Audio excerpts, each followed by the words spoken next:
Hey everyone, John Blackman here. And have you ever thought about Airbnb-ing your home or a room in your home?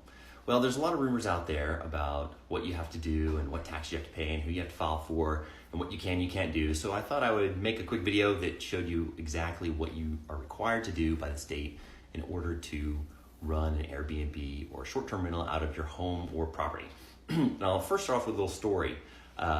I built a duplex back in, I think it was 2015 or 16. I have to go look it up.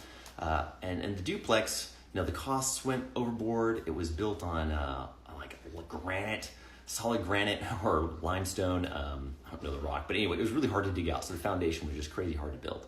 And by the time the thing was said and done, and we finally got it sold, the margins on it got real thin. But we did get it sold and made a little bit of money.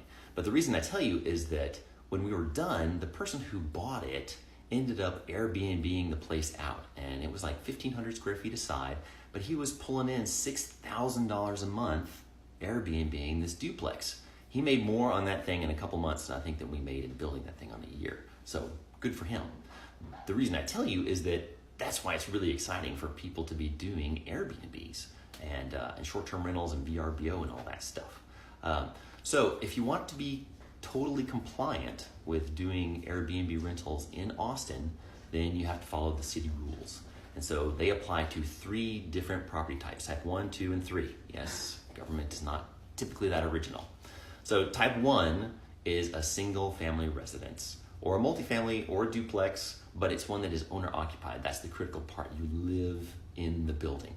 And with that, you can get away with a lot more than otherwise if you don't live in the building. So owner occupied, type 1. Type 2 is a single family residence or a duplex, not multifamily, that you do not live in. So that would be a purely investment property that you own and you just manage remotely.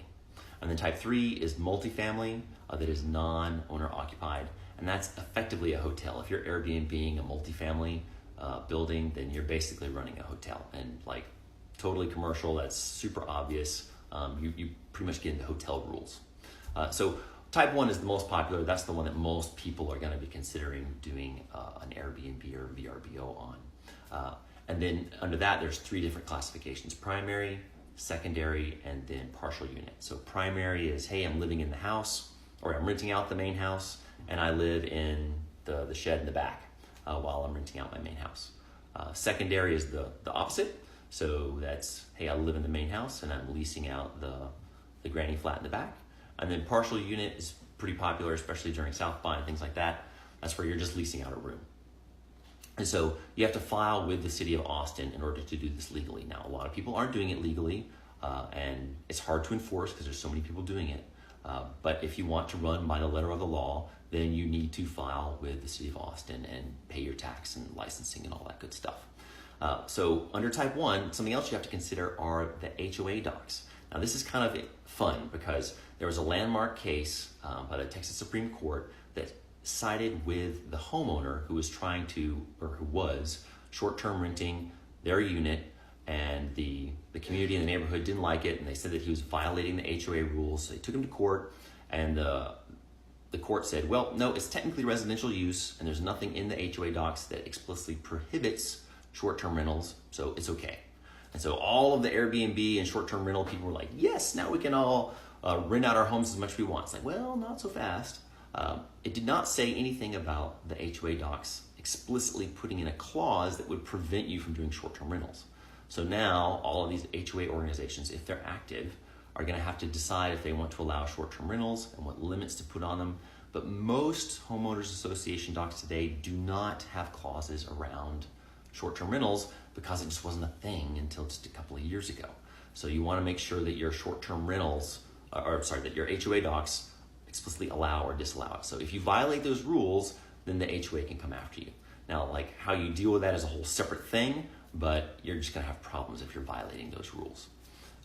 So type 1, got those 3.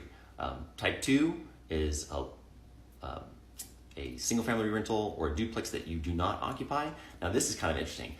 Austin only allows so many licenses for that type of short-term rental. So if you have a single family home that you're not living in, that you're doing short-term rental, like they only allow, say, 50 per zone, right? And so that's up to the city of Austin. It can change every year, but that gold rush is come and gone. So if you want to rent out something that you are not occupying, you're gonna have to get in for someone whose license has expired, or hope that Austin increases the number of licenses available.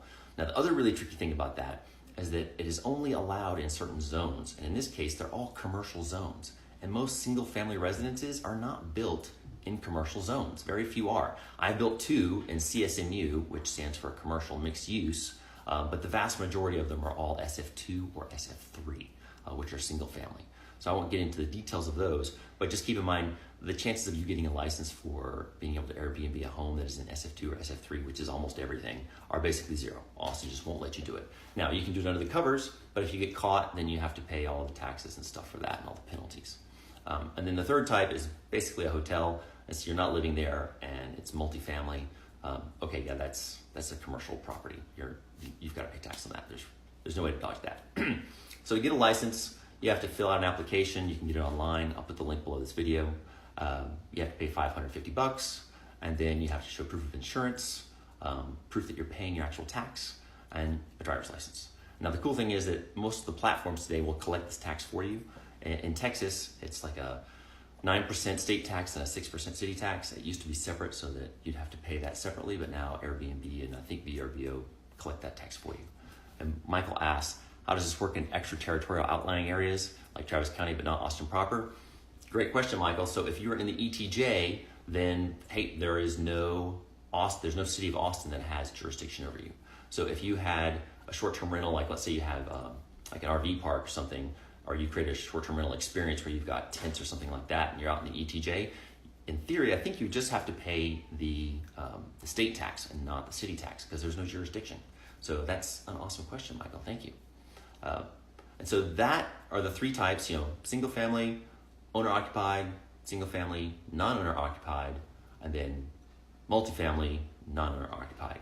The first one really is the one that matters, is the one that's the most popular. And so just go file with the city of Austin and pay your tax. It can be really, really lucrative, but you just are gonna have to manage that as an investment, but you can get much better cash flows if you're active on the marketing and the management of that property. It's a lot more work than like a long-term rental, but they can be really lucrative if you're willing to do all that management. Michael asked, should you set up an LLC for managing your Airbnb income? Heck yes, great question. I always like that. I put everything under LLCs that I own. I never own anything individually, and that is really more of a risk question, so that if something happens, like someone gets hurt, always have insurance, then they're going after the LLC and not you. And so this is getting a little bit derailed, but I keep a maximum amount of assets in any given LLC, so that way if any one of them gets sued, you compartmentalize the risk. And so that's why you see people creating series LLCs or LLCs per building, so that if you have any risk or damage that occurs with one particular property, that it's limited to impacting that property. So hopefully that was useful for you guys. And if you have any questions, feel free to reach out to me. I'll put the links for the Texas landmark case and for where you can go to apply to get your application if you wanted to do your own short-term rental. And hopefully I'll see you on the next one. Talk to you later.